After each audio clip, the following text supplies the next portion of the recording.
Good morning, everyone.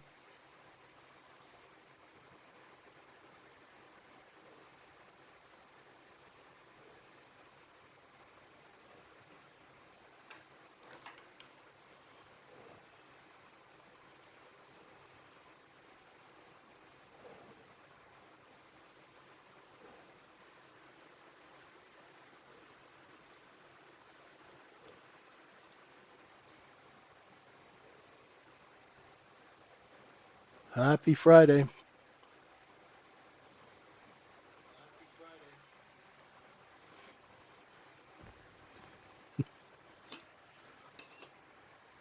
Hey, Moran. All right, how are you guys doing? Hey, Travis.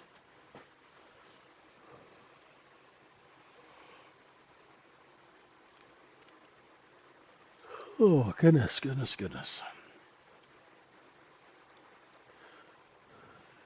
Morning, Zeth. Hey, Shark, what's going on? So, happy Friday, and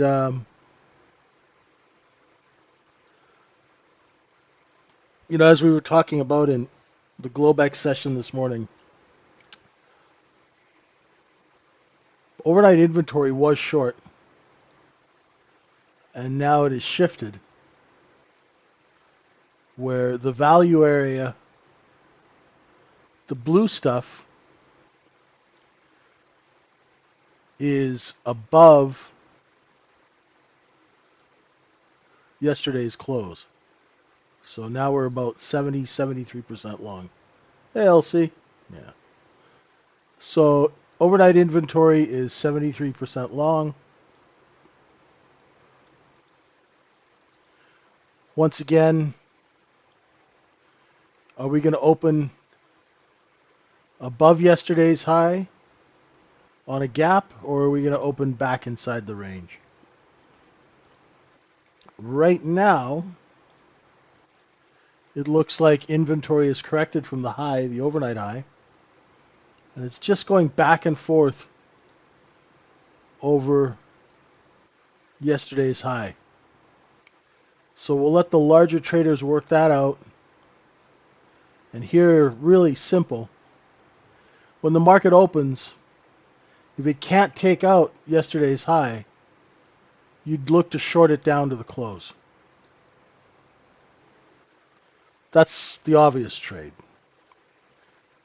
For some weird reason, if the market stays above yesterday's high, you want to see if it can go and take out the overnight high. And if it can't, then you short it back down to the previous day's high. Okay? So that's how you would look at. Those are the structural ways you could look at it. If you open underneath yesterday's high, you can take the short, you put your stop just above it, and your first target is the close. Okay? The second thing is if it doesn't do that and if you're a short seller, right? And it does this, you can wait till it tries and takes the overnight high. And of course, if you're a long trader, you would be buying above the previous day high, looking for the overnight high with your stop just there. So those are two simple trades off the open that may work depending on what kind of order flow we get when the market opens. Poor high. I wasn't in front of the screen when that happened. That would have been nice short. That's always a nice short. When you see a poor high, you can short like 56, 57, put your stop over that overnight high, and then you look to cover at the point of control, and then down at the previous day high. That would have been a nice short. Did anyone get that?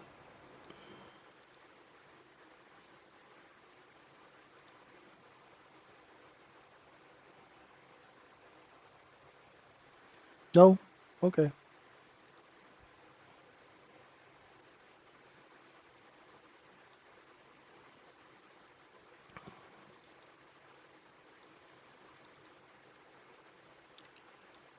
We have single prints in the overnight profile. So we have a short position right here. That's why the market came down into it. It turned and moved higher because they found bids here. So if you look at the profile compressed, your profile has two distributions. One here, one here, and those distributions are separated by single prints. Yeah, today's options expiry, you might get some volatility, might get a little bit of strange order flow. You know, not to be paranoid, but just always, when there's news or options expiry or one of these things, all you really want to focus on is, hey, look, does this trade make sense? Right? I'm thinking about taking this trade. Does it make business sense to take this trade? Right? Is it, you know, what's going on here? What's the business? If it makes business sense, then take the trade. Right? If it's volatile, you're gonna have to use bigger stops. Right? That's something that you have to see whether is it worth it. You know, I'm taking these trades. Sure, it makes business sense. Is the risk worth it? And if it's a volatile, fast market, something that a lot of retail traders never even think about or don't even want to answer is, you know, how well am I trading? Do I have the skill to take this trade at this time? That's only if it's a faster market. But if it's nice and slow, you're okay. If it's a faster market, there's nothing wrong with saying, hey, listen, it's a little too fast for me, right? Just in case it gets volatile. Yeah, exactly, Jaden.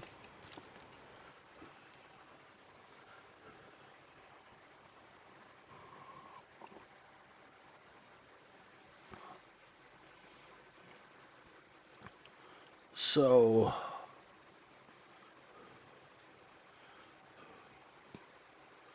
I did up my balance zones earlier.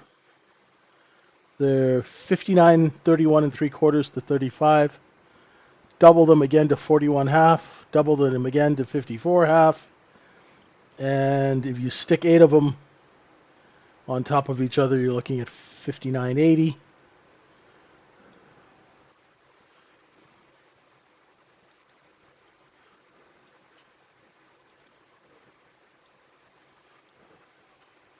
Make sure I've got VWAP in the right spot.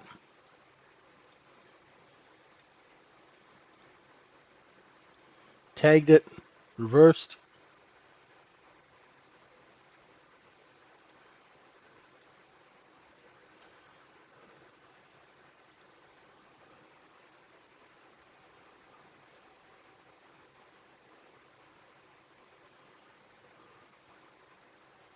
So we came into the 4 times profit zone. So if you're looking for trades now,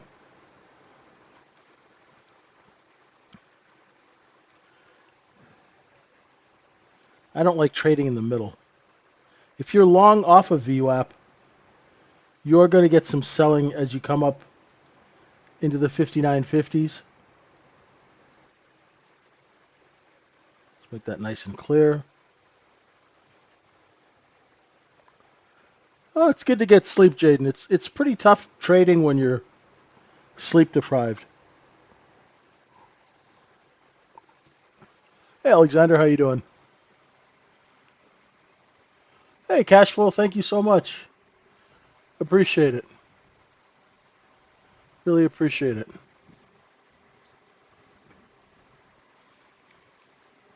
Yeah, that's what we're really trying to do here at the Trading Syndicate. We're trying to um, really help regular people earn a living. You know, That's what we want to do. Take decent trades, manage your risk, and keep the money that you made. That's always nice. You don't want to give all that money back. You work so hard to make it. You work so hard to be profitable. It's not easy. So we want to ensure that you actually keep your money. Make good business decisions, you know,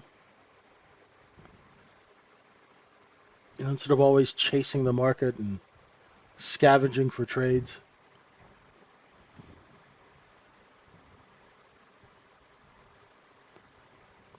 So if we were to open here, we'd open on a gap because we're opening above the previous day high. We'd be opening outside the range of business yesterday. And that means that there's change. A gap, it means change. Hey, Agatha, how are you?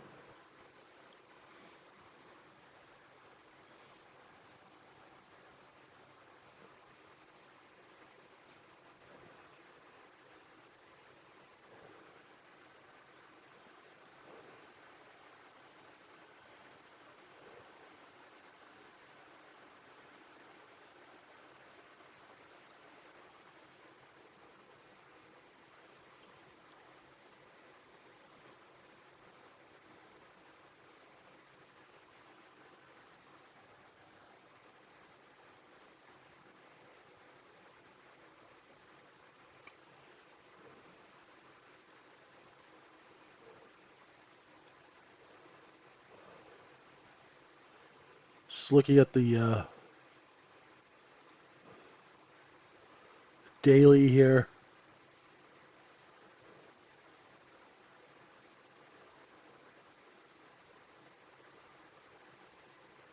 Still waiting for a retracement lower, and so far nothing yet.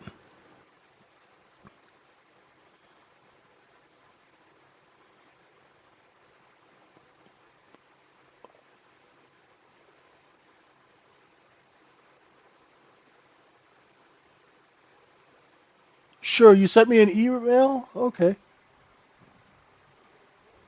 definitely. When a company goes public, JJ, and sells 10 million shares at 10, but in most cases you hear it's a billion. Yeah, well, valuations are, you got to take that with a grain of salt, Agatha. I don't know. I always let the chart tell me what the company's valued at. In the last 20 years with low interest rates, people have tended to overvalue assets. And you saw a lot of these companies with crazy valuations. They sucked up a lot of investor funds, so-called unicorns. The last time I checked, a unicorn's not a real creature.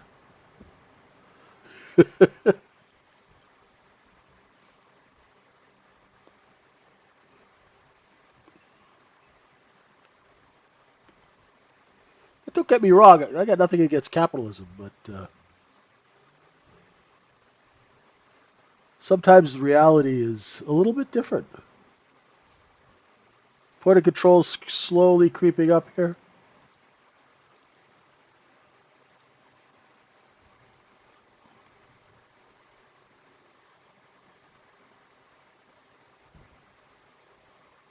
Oh, okay. Uh, Let me talk to Steve and I'll get back to you, Sukram.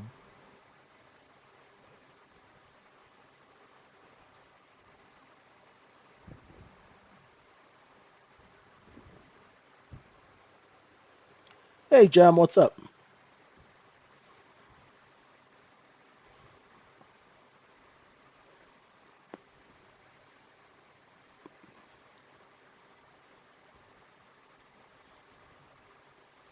Now we're creeping up to that 59.50 level. And that's where the sellers initiated earlier, right? In this level here. Are they going to sell into us here again?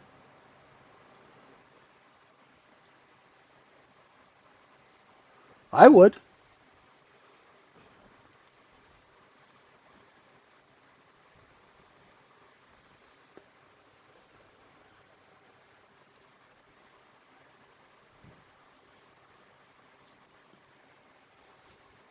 Yeah, that was a crazy day, Agatha. That was a crazy day.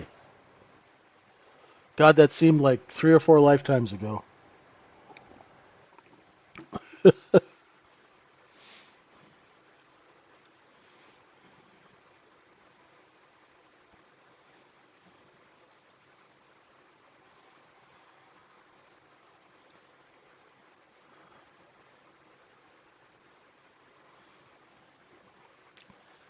Through 59.50, so the sellers see buyers. Let's see if they just let it breathe for a minute or if we can actually accept over 50.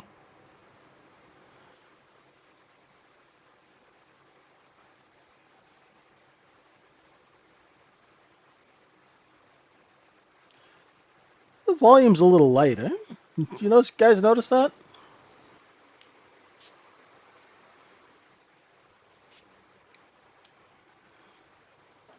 Jose Miami,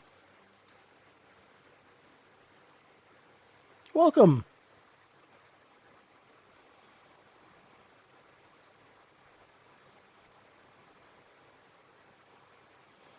Sure thing.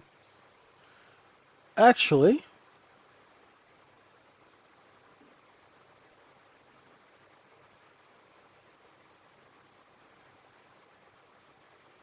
I have a video just for you.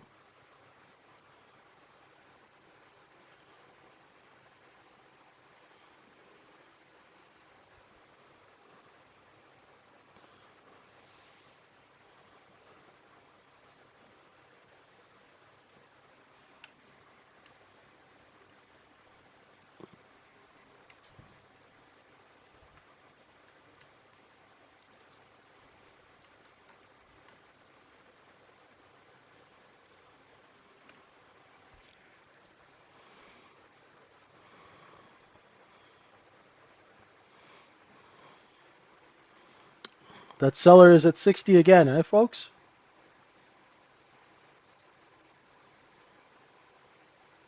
You guys see that?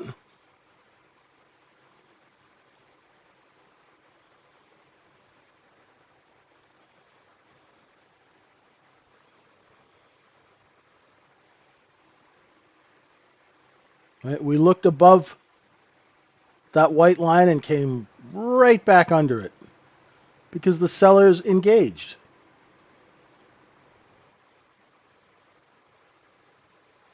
So Howard, in market profile, Howard, acceptance is 2 half-hour periods. How do I define acceptance? Is how long do you need to get your job done, right? So Howard, how long does it take you if a stock or say the futures go from here to here? How long does it take you to get in that trade and get out? Acceptance is different for everyone. If you're a fast trader, you can get out quick. If you're not a fast trader, it might take you longer.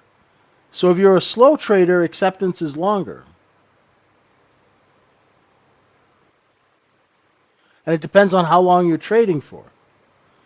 But the market profile definition of acceptance is 2 half-hour periods.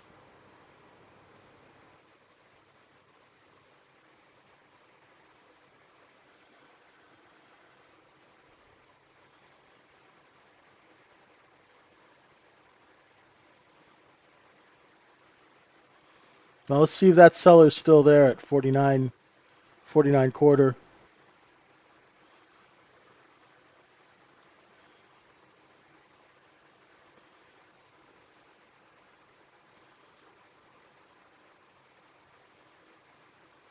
That's quite an aggressive candle.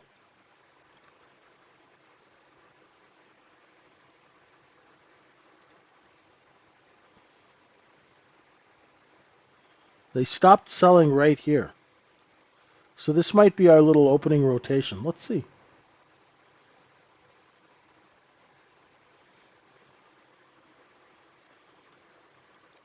So, I test short a couple at 48 and change, like 48.50, 75.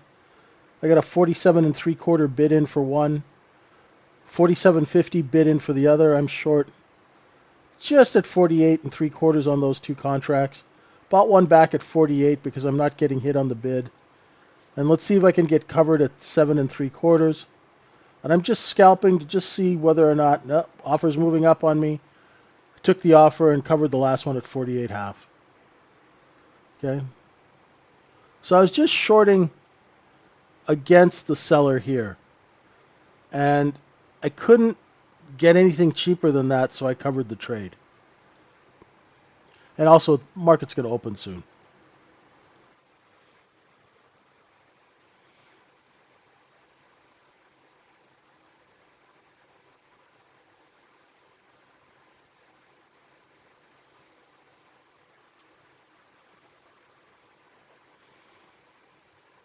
Yeah, a lot of stuff in billions was relatable to me. Short squeeze. Um,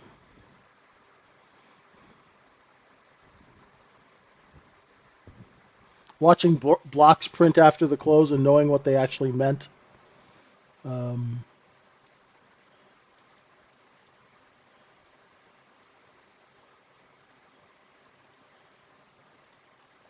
I was a deal guy. So we sold stock to hedge funds, and they would use those hedge funds to mark up their portfolios if they were having a bad quarter.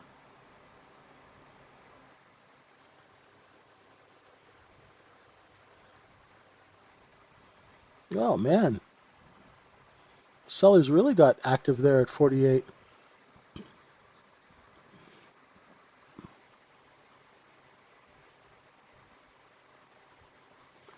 Blocks are trades that print after the close. You can tell a lot from that, especially if you're part of the deal team. For a retail investor, it's not going to tell you a lot. What those are orders that have been worked through the day and then printed from inventory to client account at the close of business. Um, when you're doing deals, the blocks and the trades and all those things will tell you a lot. For the purposes of retail trading, that stuff's not going to help you. But the question was, was anything relatable? And actually, knowing who printed what block really does help a lot when you're doing deals. Nah, retail doesn't participate in that market, right? So say we're doing a deal, like in the first episode of Billions, right? Bobby Axelrod, the guy comes to me and says, "Oh, this block printed after the close," and he goes, "That's this guy buying in." He goes, "No, that's him getting out," and backdooring a position in one company through blah blah blah. Those are things that you don't really need to know as a retail trader. It's not going to help you make money. But when you're doing deals, that kind of information is the lifeblood between your clients making money or getting screwed. It's a very different world.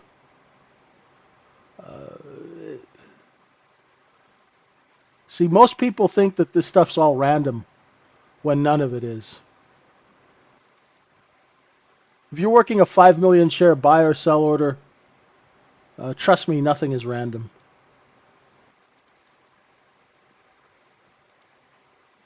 Like, you can't go to a client and tell them you got bad fills and tell them that it's random. You're going to be unemployed pretty darn quick, you know?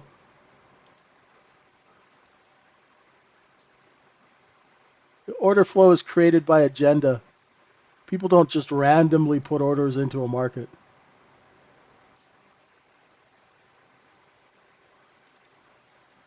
So no gap. That's good. That's good. This is a healthy move down. Might be a little choppy.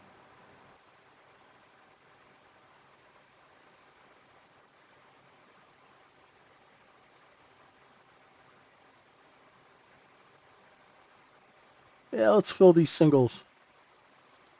Almost. There's 1, 2, 3 left. Uh-oh. They're playing with us. Look at that. It's a big short covering candle right there.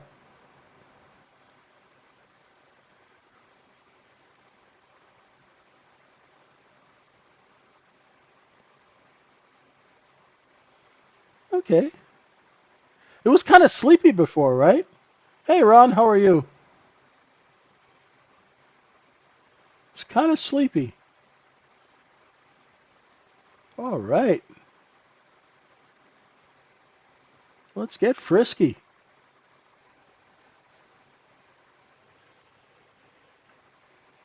Yeah, at half back.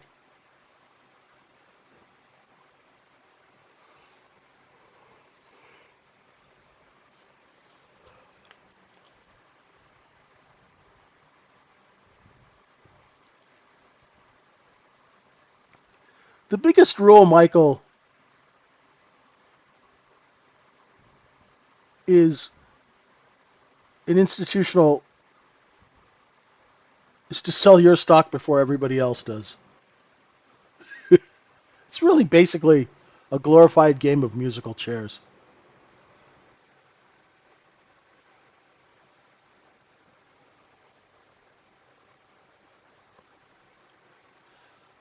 Recreational, I don't, I'm not an expert on those things, so I can't comment on what I don't know. It's just order flow.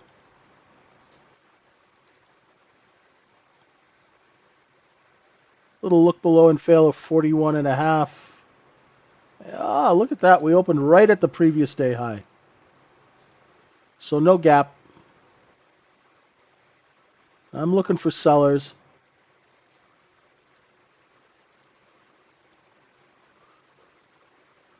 Let's see if we can stay underneath the previous day high and under the open.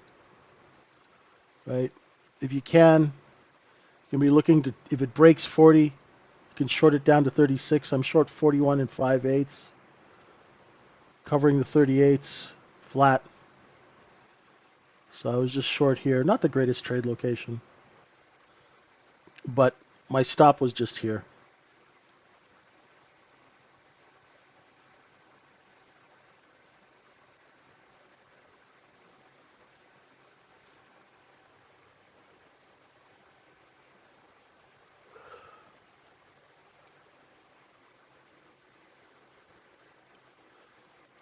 Right. This is just inventory correcting lower. Your target is 59.36. If we can rotate and take out that A high, I mean low, sorry.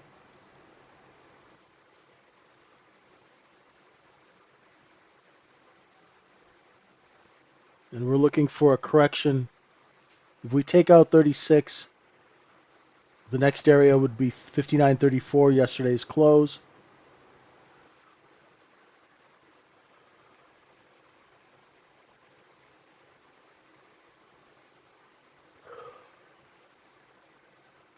Little short covering here before the close. That's front running. It's just front running. They'll clear that up. All right. There's 36 to the tick.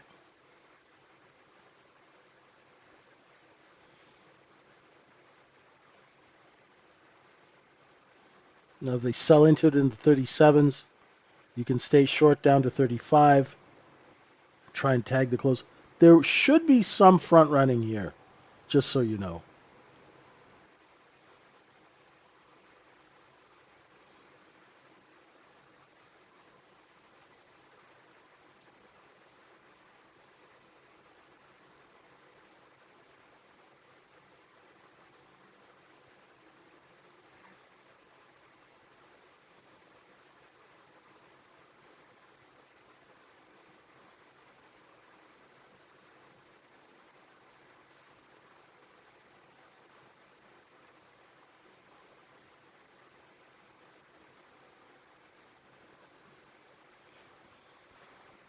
Yeah, really, basically the rules from Scarface apply, and in institutional trading.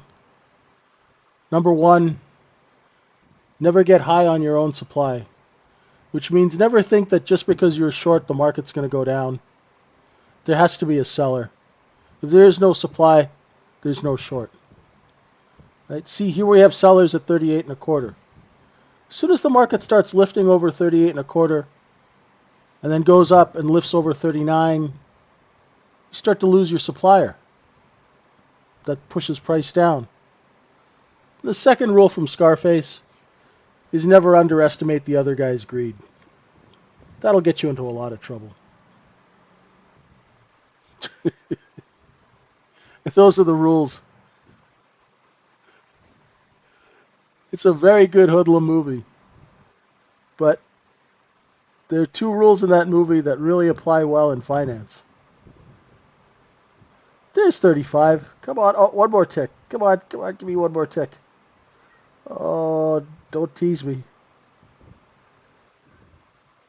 That's that short covering before the close. That's what's holding it up here.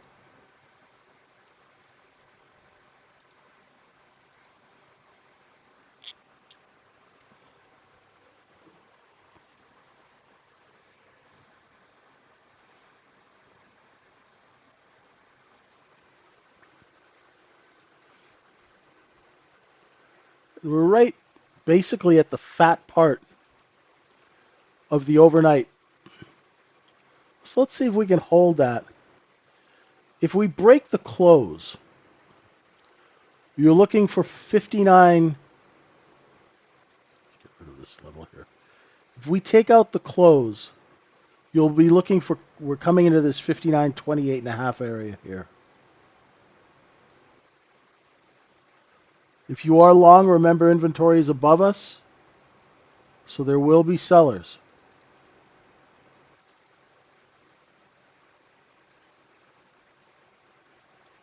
So you'll rotate up into inventory there. See, there's sellers right there. Right? So you can always manage your expectations. Say you bought 37. You know that there's going to be a seller right at 41. You sell into it. Right? You can manage your expectations. You can do smart business. LBF is LBF is a trade that you have to spend time practicing. After the fact, it looks really easy. But when they're quick and you get like a big candle, you'll miss the trade a lot. It's okay. You're going to miss a lot of trades when you're trading, right? So if you're going to trade over a 10, 15, 20 year span of time and you're doing it, to make an income, it's not a big deal to miss a trade here or there. It's going to happen. That's just the business. You can't jump on every single business opportunity that you see, right?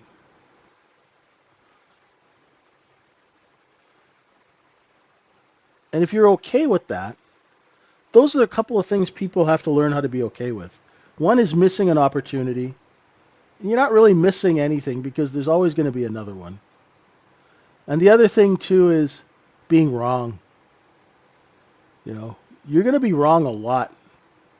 So get used to it, admit it early, be at peace with it.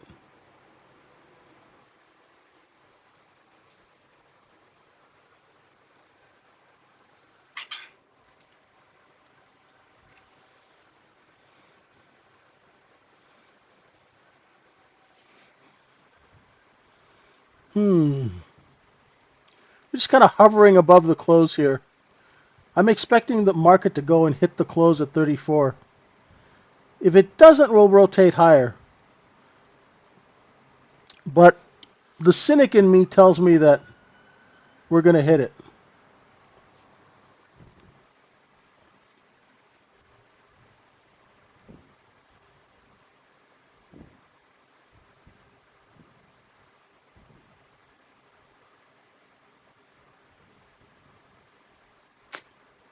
Choppy, choppy. Now, this is sometimes where I get into trouble. I'll see this. The chart is telling me that, the chart is telling me that it can't take out 35. But I won't buy it because I'm short biased,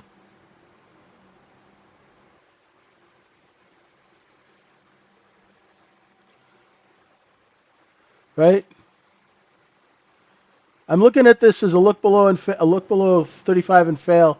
And it comes down here. Do I really want to buy it? And then you end up paying 37 for it. It goes to 38, comes back down to 36. You're like, I shouldn't have bought it. If you're having one of those kind of mornings, just chill out and relax, right? We put a lot of pressure on ourselves, and it's just a lot easier just to chill out. There's always going to be another trade. If the market is really choppy in a certain area, let it chop around, right?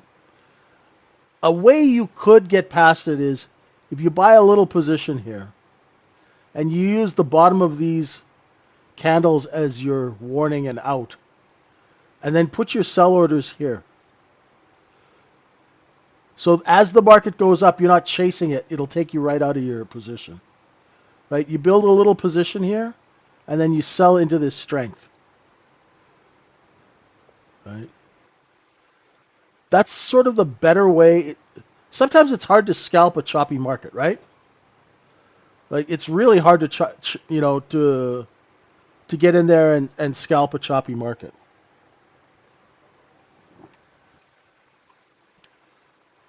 Looking for 40 again.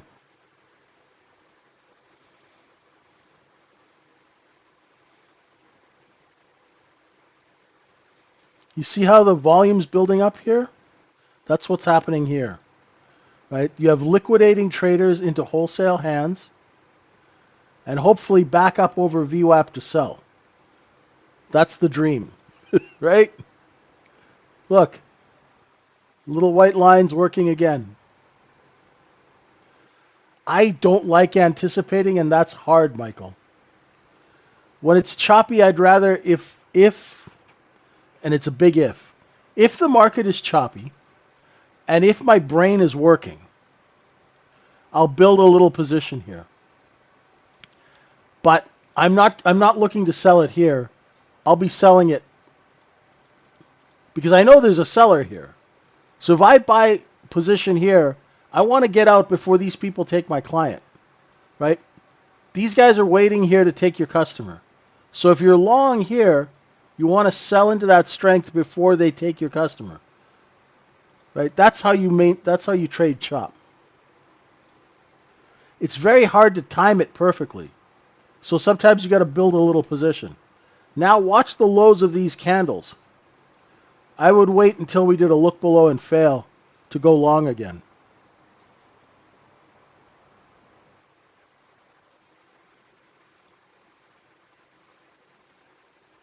See? There it is. Hey, there's the close. Tag, you're it.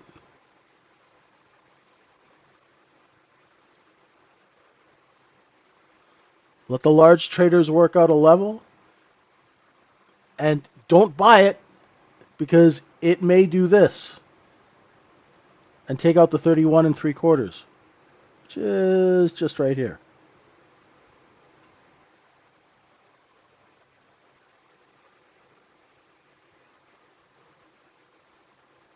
Right, you're in the middle of the balance zone, leave it alone.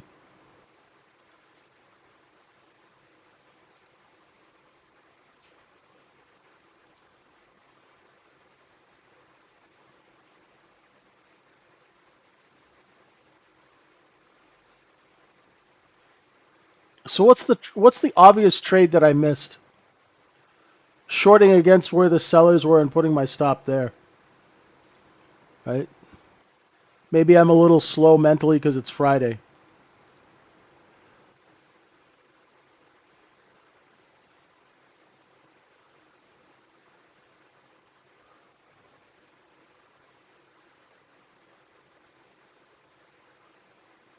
$31.25 work. Tag, move back up. Now let's see if we hold that. Hey Perry, how you doing?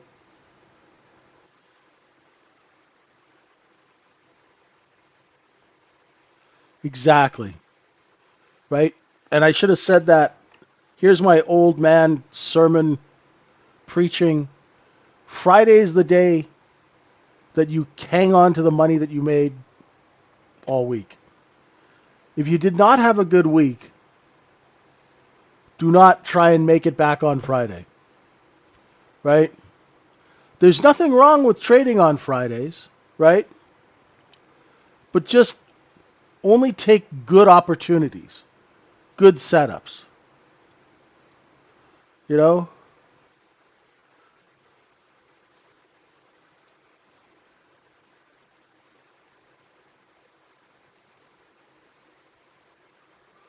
Let's see if this turns into a look above and fail. See, it's so choppy. You don't get a clean follow through.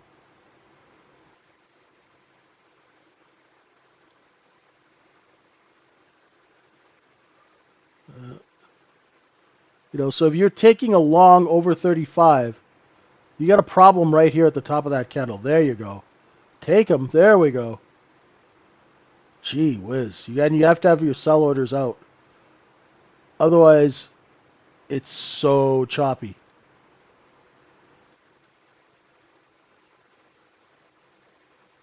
I'm a big believer in selling into strength. I know a lot of people like to hold trades for 20, 30 points, but few of them actually do.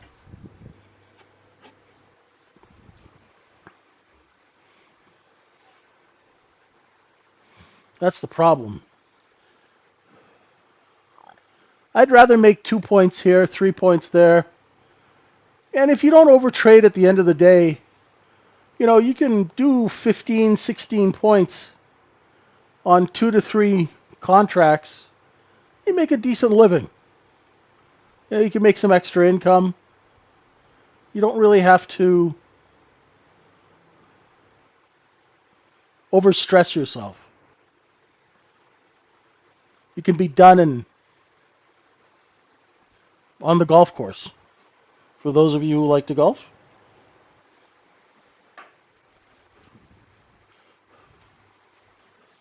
I don't know. I don't know how to golf.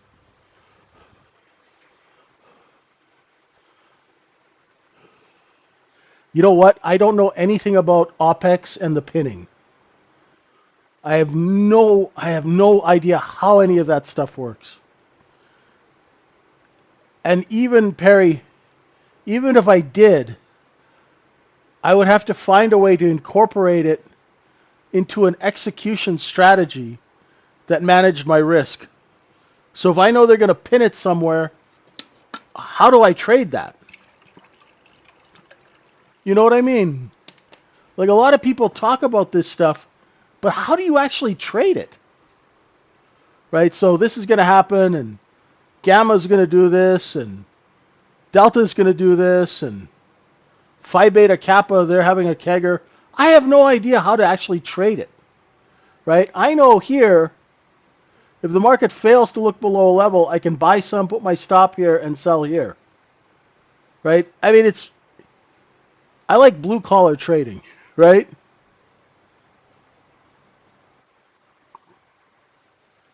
I don't have a trade setup that takes that OPEX information and puts it into something manageable that I can actually go and execute. You know?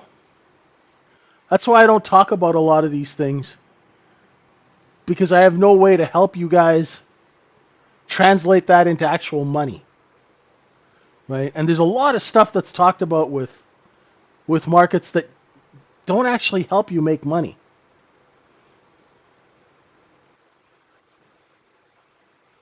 Right? Yeah, see, yeah, Leslie's posted some information in the room about how it was done. But anything that you do, ladies and gentlemen, let me caution you, right? On anything you do, you got to take that information and make it practical, right? Otherwise, it's like it's cool if you're doing a white paper or a roundtable discussion. Right now, I know they don't need to sell under 36, so it's going to rotate back up. And I know that there's going to be a seller here just under 41. See, they're already front running it. That's information I can use, right?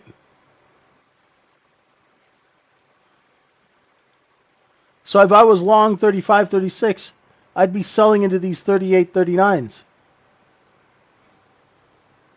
Now, I know it's not glamorous, but you make 2 or 3 points, yeah, you pay the phone bill, right?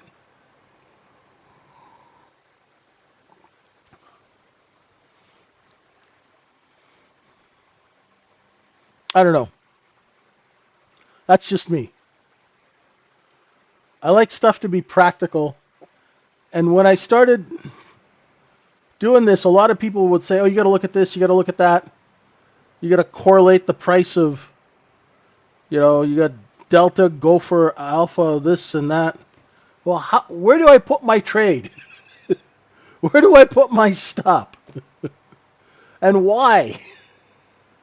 Right?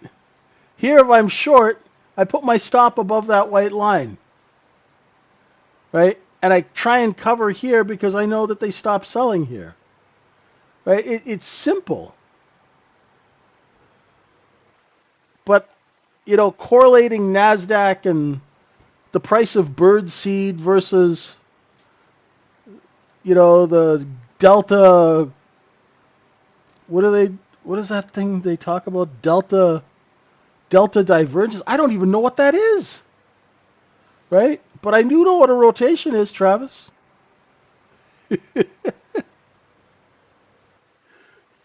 All right, let's see if we can lift this thing over the 41s. Come on. Let it breathe. Right? I don't know, man. Where do I put my buy order? Where do I put my stop? If you are long, you should see some selling at 43 where VWAP is. That's what matters right now at this moment. Oh, it's 41. I'm sorry.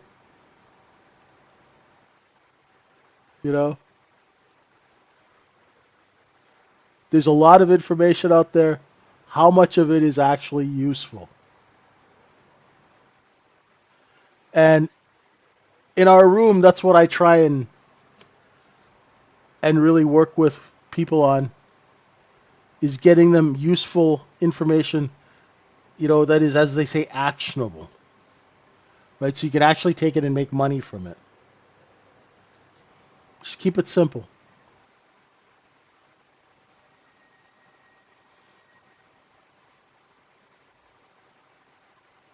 Hey, you're free to do whatever you want. But show me the method that proves to be effective. And show me some consistency. My method is just the business. Right? It's a simple business, Louis. When supply runs out, price goes up. Right? But if you have something that works for you, by all means, use it. I'm just trying to help people keep it simple so they can make some money. I don't, I don't believe in overcomplicating something that works. And the thing is, Louis, the markets have never changed in a couple of thousand years.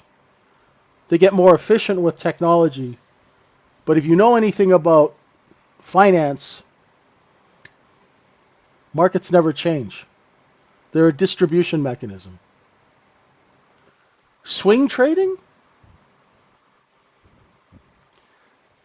Yeah. Go ahead and look at new ideas. I'm completely with you. My job is to help people be practical and make money. Right? And I know it works. I've been doing this 33 years. Yeah, I've taken 200 companies public and successfully sold stock, billions of dollars of order flow. So if you want to go look at new stuff, by all means, and I'm not arguing with you. But I know it works. And most people really don't have, like, it's great if you have time, but most people have families, kids, stuff to do. You know, they want to make some extra income and get on with their life, right?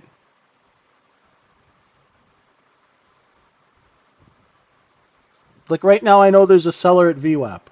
It's pretty simple, right? You know, there's a seller here. Why? Because they're long between 35 and 38 and they're selling the 41s. Well, why don't they sell at 44? Well, you got buyers at 41, 42. Sell it, right?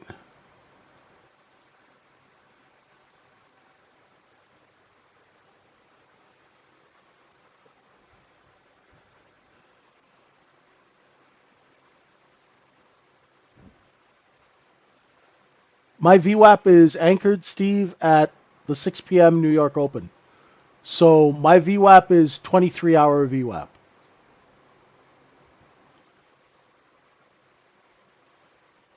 I anchor it at 6 p.m. Eastern Time when Globex opens, and then I just leave it alone. Still a seller at 41.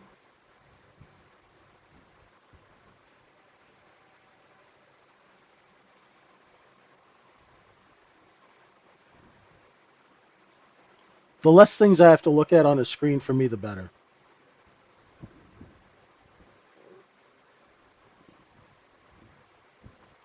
It's a slow morning.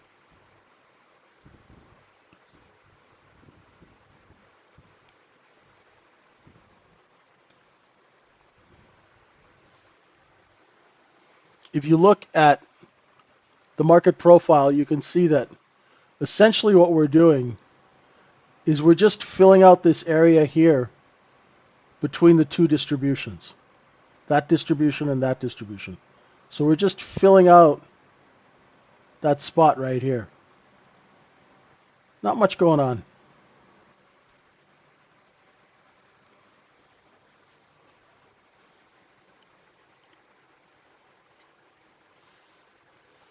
How did I find this balance zone?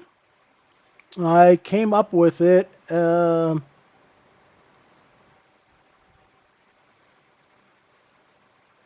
here.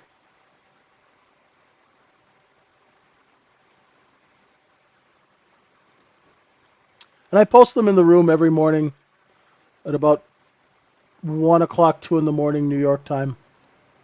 There it is right there. Ah, right there.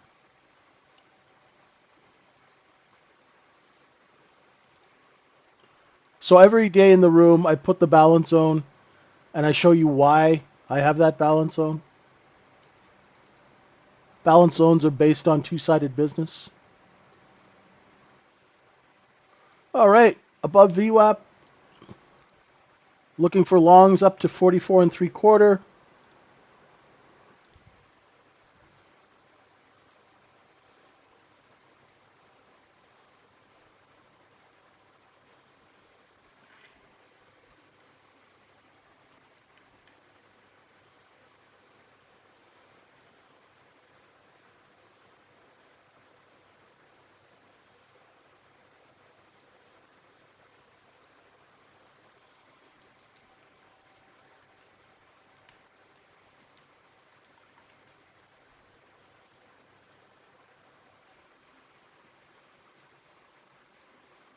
Okay.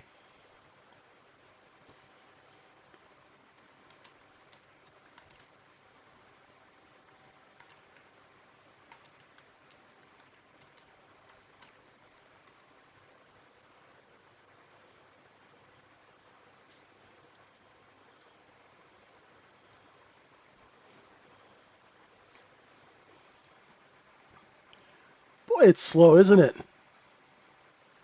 Boy, oh boy. So, once we get back over yesterday's high,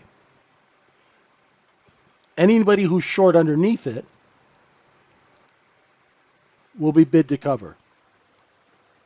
So, let's see if we backfill, test that, and then move higher. Oh, that's right. There's news, right? Ah, wrench in the works. On a failed look below and failed, you reverse or stand down. I usually, if I get stopped out, it's a good question. Sometimes I'll get stopped out because I'm early, and then I'll take the trade again. But if I get stopped out and then you get a big red candle going down, I'll just step away.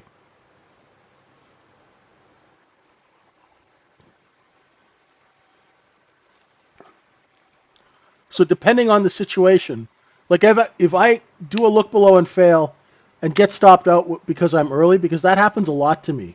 I'll take the trade, get stopped out, and then 3 minutes later it'll work. So sometimes, even when I'm taking the trade, I'll be like, "Ah, oh, damn, I'm early," right? And I'll scratch the trade or get stopped out, and then wait for it to set up again, and then take it. Now, if it in the time that I get stopped out, if we get a big red candle to the downside, I won't go and try and hit it short. I'll wait.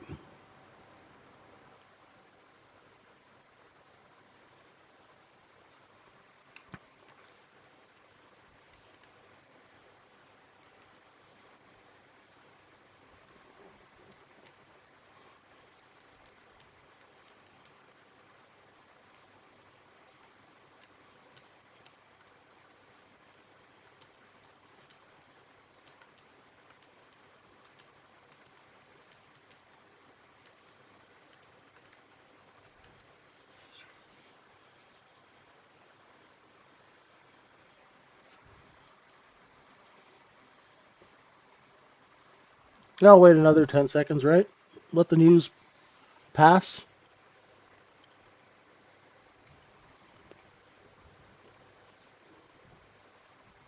Whoa, and there you go. This is why I don't trade news.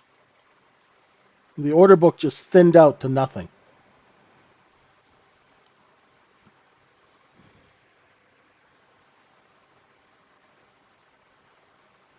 Just let everybody else get eaten alive. Wait till this slows down a little bit. I don't use initial balance at all, Rakesh.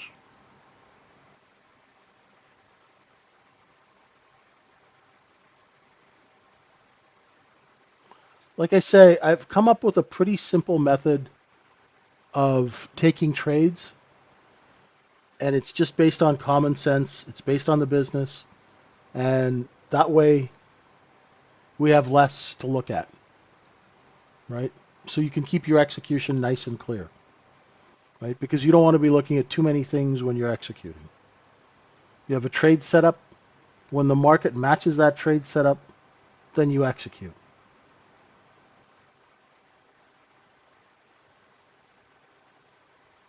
I've never been an initial balance trader. Yeah, there's no point to trading news. You can get really hurt, get frustrated. Look at this. Look how thin the order book is. You know, you got 50s and 100s on each side, and then this news hits, and it was like 6 or 7 contracts on each side, right? Because of electronic trading, the order books can get really thin very quick, right?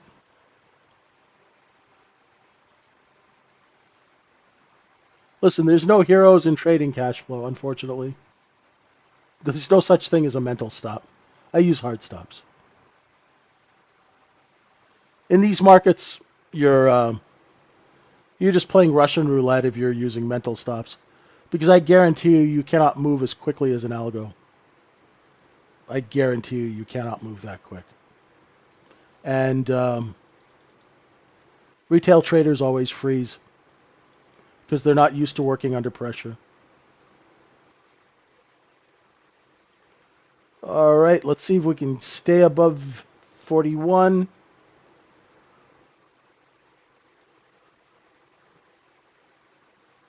Retail traders always freeze. They haven't been trained how to work under pressure, so when a pressure situation hits, they freeze. They freeze because they don't have the training. And if you're not using a hard stop, you're just asking for trouble.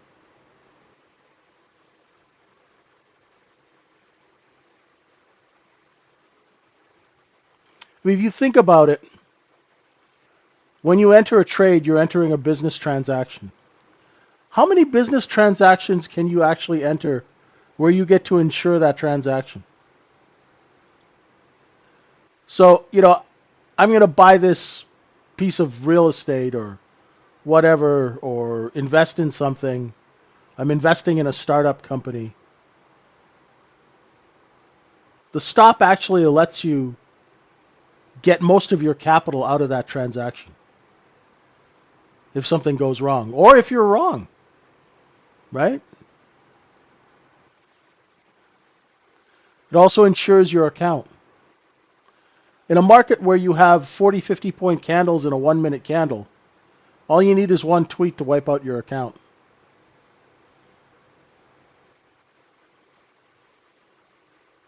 It's just a common sense thing.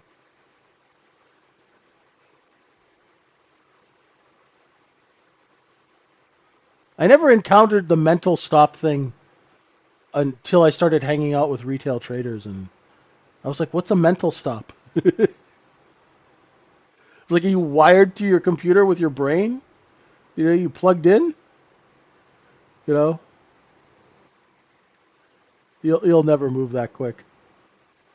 All right, over 41. Let's see if we can get over the 43s up to 44 and 3/4. The sellers are sitting there waiting for us up here.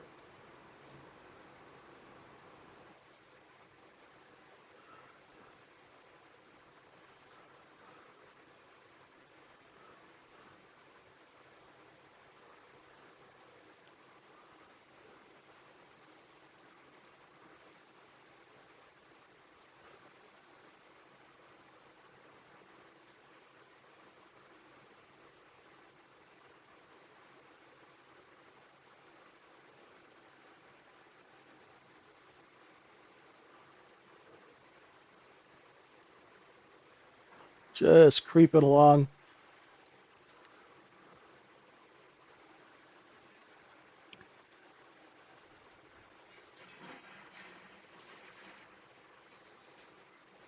Poor high,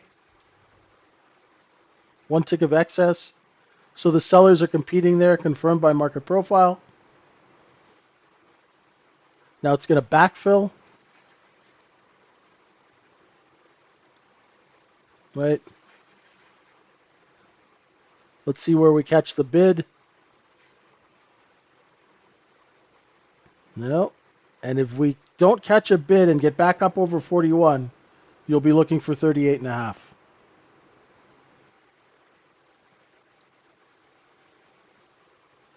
Let's see. I'm short one at 41, bid 38 and 3/4. One micro I covered. I'm just scalping. Could have held that a little longer. Bad discipline on my part. Under 38 and 3/4, targets 35. Hey Zazu, how you doing?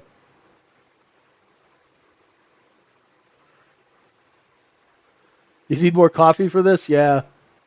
It's a bit of a jumpy market, right?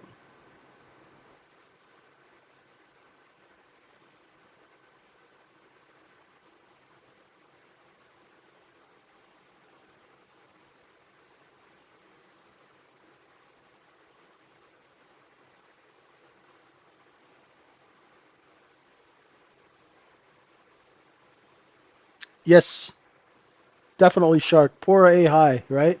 That's we had sellers competing there. And that's why I took that 40 short because I saw it get underneath VWAP and it couldn't. But look how quickly it corrects. Right? It's a very frustrating market to be positioned one way or another. You really have to scalp it quickly, especially after that news. Right? And if you're not comfortable with that, just relax. Right? The one nice thing about trading ES is that it's a 23-hour market.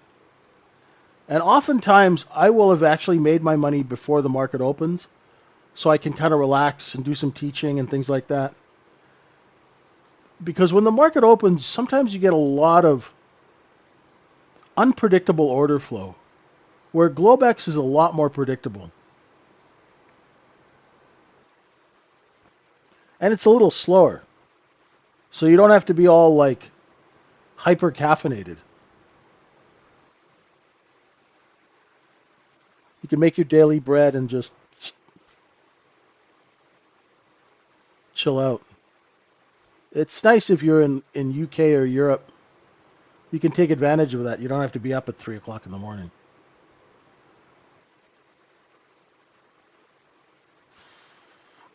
So right now, ladies and gentlemen, we got a rotation. I'd say here.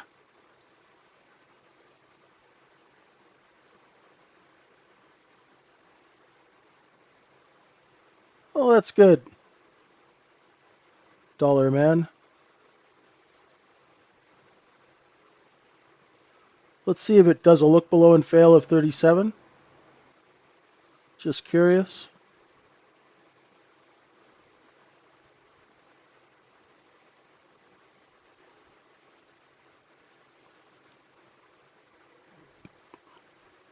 Let's try a little long here at 39. Sell order at 40 and a quarter. And did not get taken. I'm out. Out the balance at 40. Right, so all I did was just scalp long here against there and put my sell order here.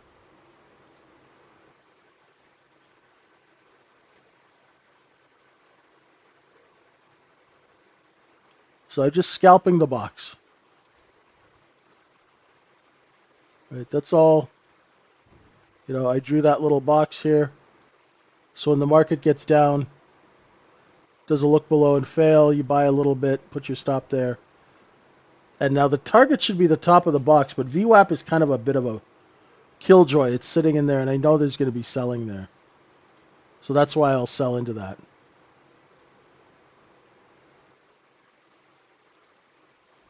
So if you came in just now and you didn't have a balance zone, that'd be a good one for you right there. See?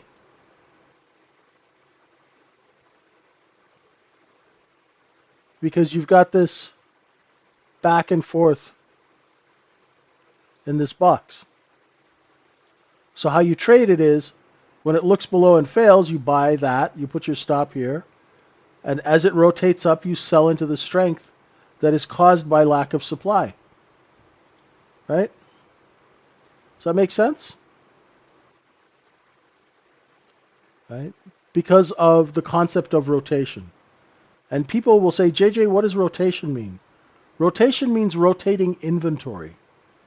It's the rotation of the inventory. So the large traders will acquire inventory under 41, right, and sell it above 41. If they don't get sellers above 41, they'll start getting out of it here, like now. See? Couldn't get over 41. What do? You dump your inventory, right? That's how you stay liquid. Is it an inside? It is. Indeed, Moran, it is an inside bar so far.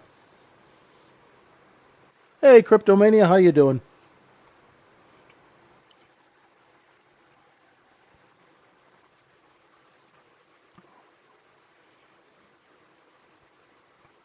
So when it breaks that box, just leave it alone.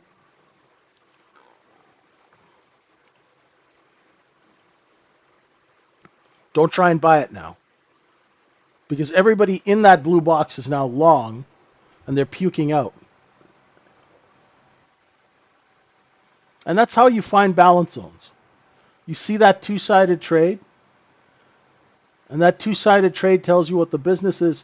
So from, I don't know, 243 to about 513, right?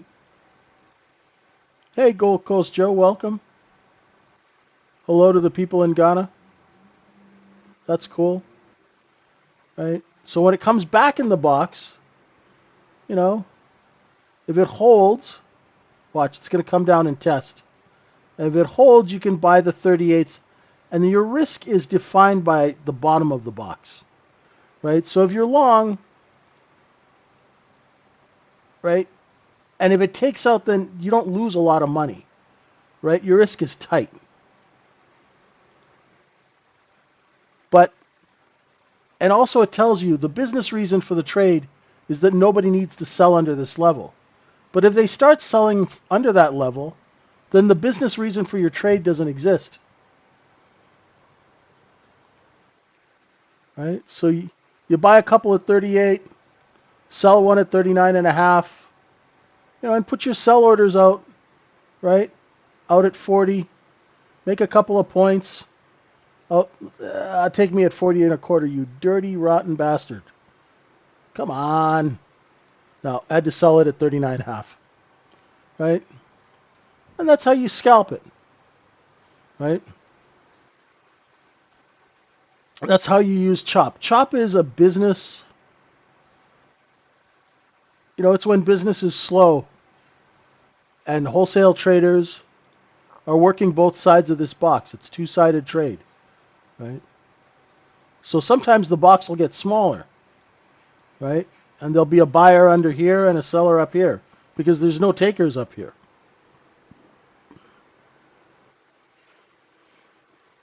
This way you can manage your expectations, manage your risk.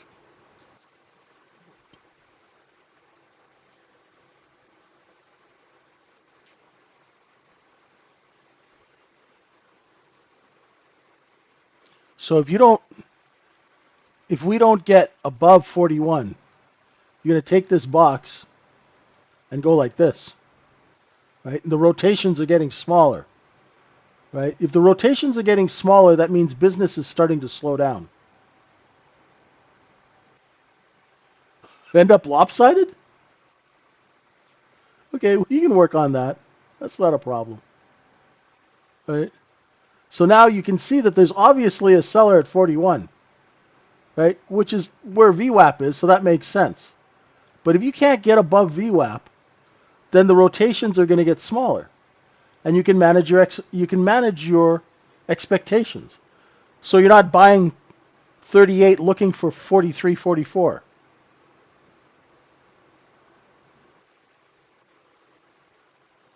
Right? You have to have realistic expectations when you're trading. Everybody wants to make a lot of money and hold trades longer. Now let's see if we can get back up over that. If we can, okay, good. We've cleaned out the sellers under 41. If we stay over 41, we'll rotate up to 44. And you know that they were selling here before, so it's not going to be any big surprise when it stops here. Right? So now you're informed, you're prepared, and you know if we could stay above VWAP, you're going to rotate up to the 44s. Right? Does that help? Can you guys visualize what's going on here? If you can, it'll help you trade it.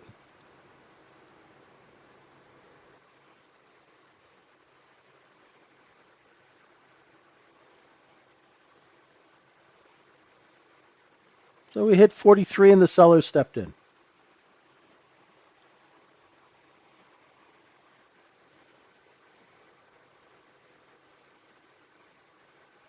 It's simple. If you hold 41 and a half, you'll rotate up to 44.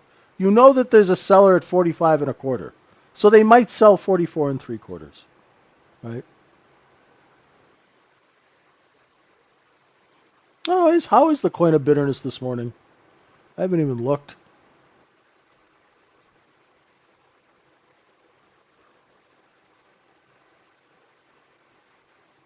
What are we at? 103,800? Yeah, I don't trade it. I just I just buy a little Bitcoin and put it away. And hopefully the 0 and 1 mafia figure it all out, make me some money.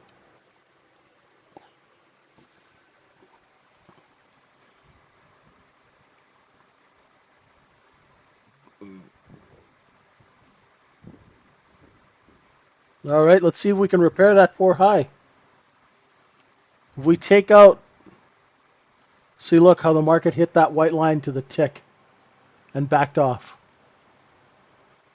If we can get above it now, we'll take this inventory, right? We'll take this and we'll try and sell it up here. I've actually never traded Bitcoin, Cryptomania. I have my levels, and what I'll do is I'll just, you know,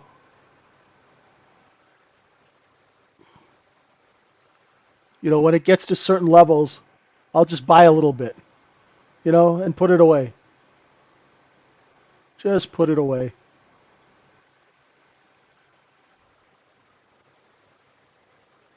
Should go. I'll put the BTC chart in the crypto room.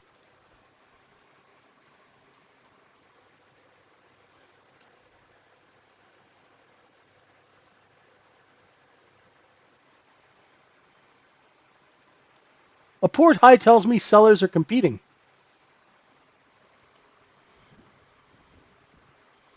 And that there's, I'd say more, a poor high tells me that the sellers are a bit more aggressive. Really. Market profile people have always taught us to short a poor high and to buy a poor low. Because you have competitive selling at a poor high, you have competitive buying at a poor low.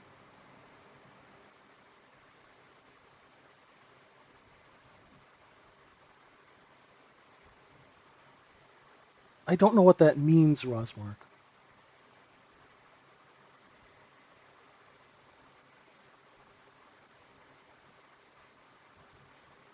So a poor high of poor low is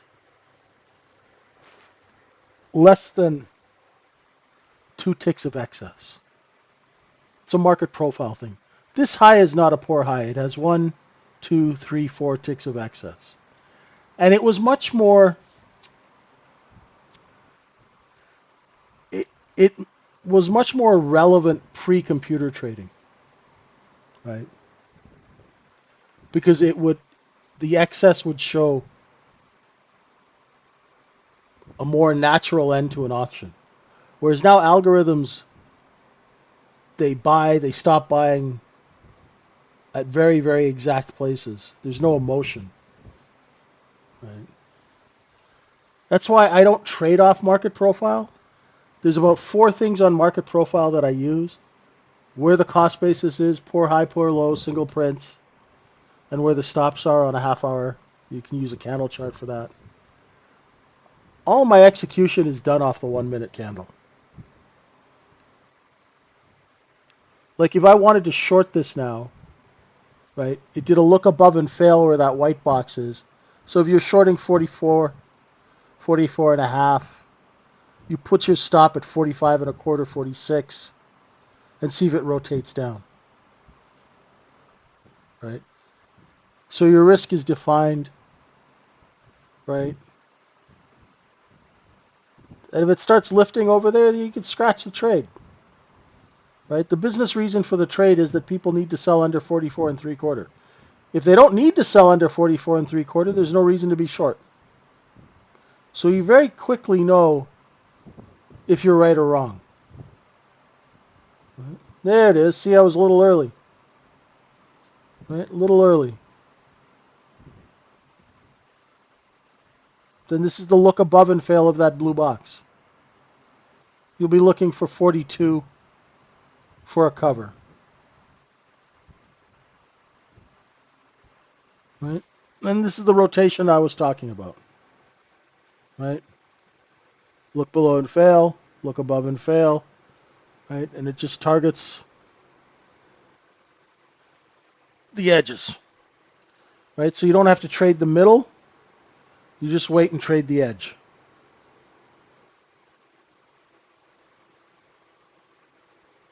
And that's pretty much it.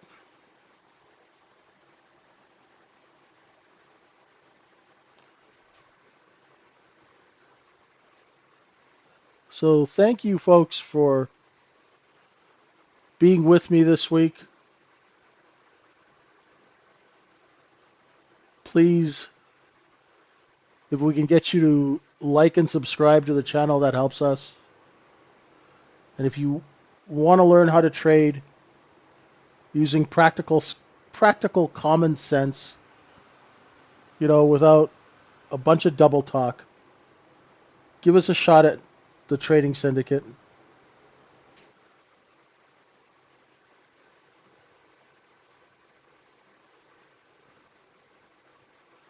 And I've got some slots for private coaching, which one-on-one mentorship if you're interested. Have a wonderful, wonderful morning. We will have a price action lab at 11.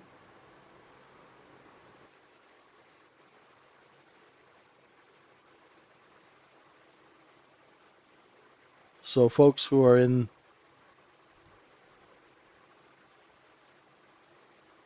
that,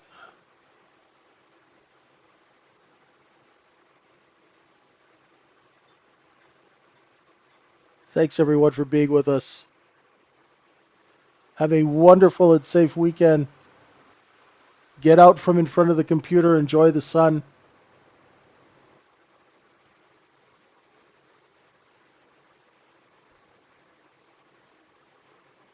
We got another 5 minutes. I just wanted to get that in before I sign off. Thanks for putting up with all the technical issues we had last week. Really appreciate that. Moving can be very disconcerting when you don't have internet. Bit of a pain.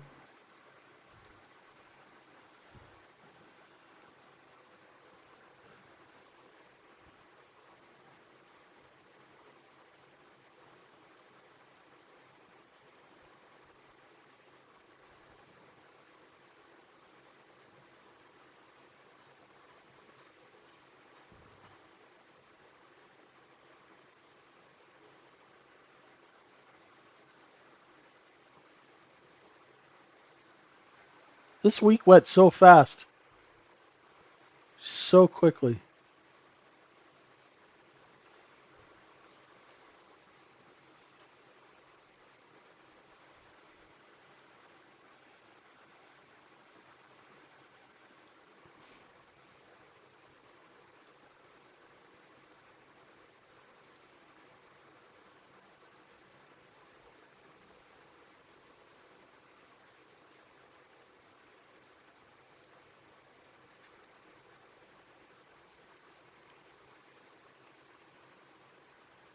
Exactly, JR. A new safe house.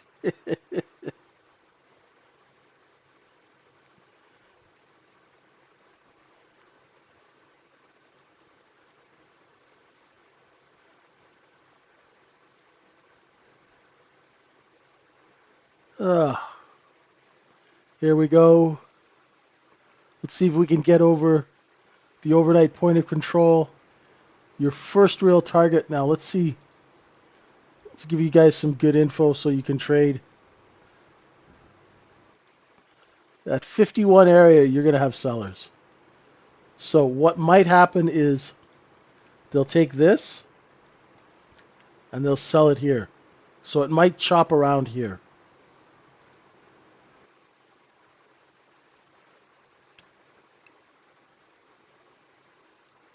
From Citadel, that's why I don't show my face. I tell everybody their secrets.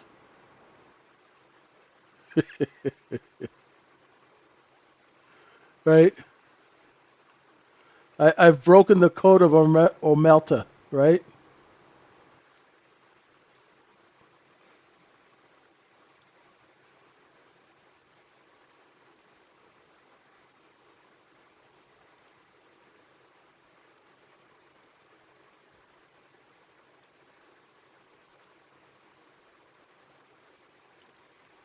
It's a slow Friday.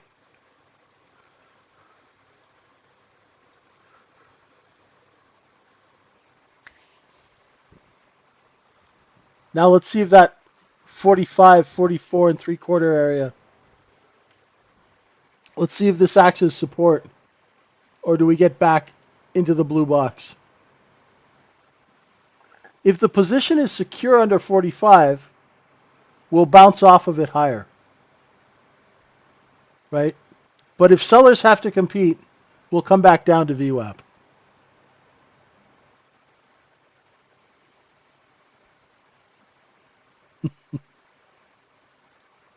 Thanks, everyone. Have a wonderful and safe weekend. Yeah, couldn't hold the 45s. It's just too much selling at 45, 46. That's okay. Let these guys. Thanks, order flow. I appreciate it. Have a wonderful weekend, everyone. Be safe. We'll see you on Monday. Thank you so much. Bye for now.